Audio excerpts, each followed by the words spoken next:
द्रौपदी मुर्मू भारत की नई राष्ट्रपति के रूप में शपथ ले चुकी हैं।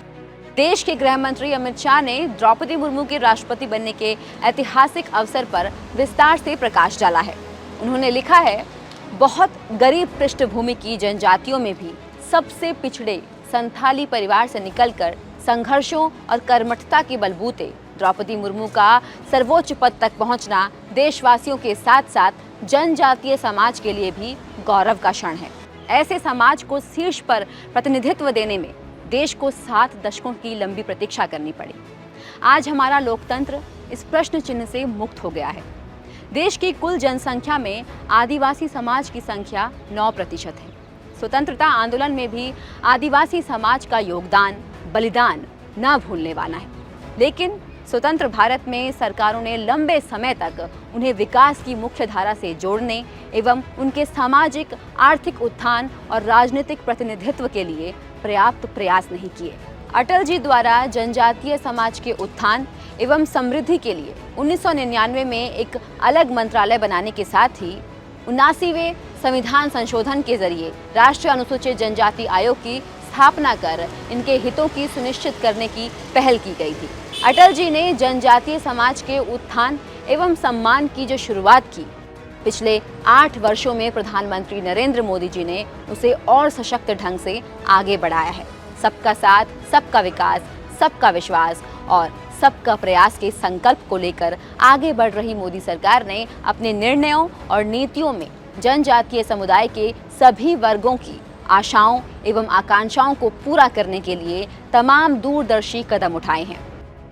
मोदी जी के 8 वर्ष के कार्यकाल में जनजातीय विकास की लगभग सभी योजनाओं में पहले की तुलना में भारी वृद्धि हुई है।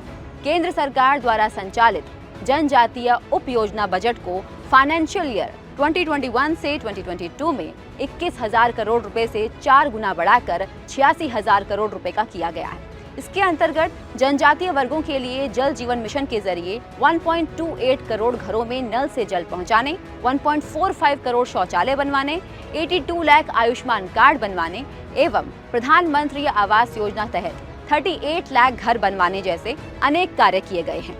एकलव्य मॉडल विद्यालयों का बजट 278 करोड़ से बढ़ाकर 1418 करोड़ और जनजातीय छात्रों के लिए निर्धारित स्कॉलरशिप का बजट 978 करोड़ से बढ़ाकर 2546 करोड़ रुपए किया गया है।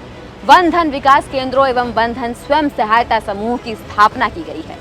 आजादी के अमृत महोत्सव के उपलक्ष्य में जनजातीय नायकों नायिकाओं की वीर गाथाओं को सामने लाने के उद्देश्य से देश भर में कई कार्यक्रम का आयोजन हो रहा है।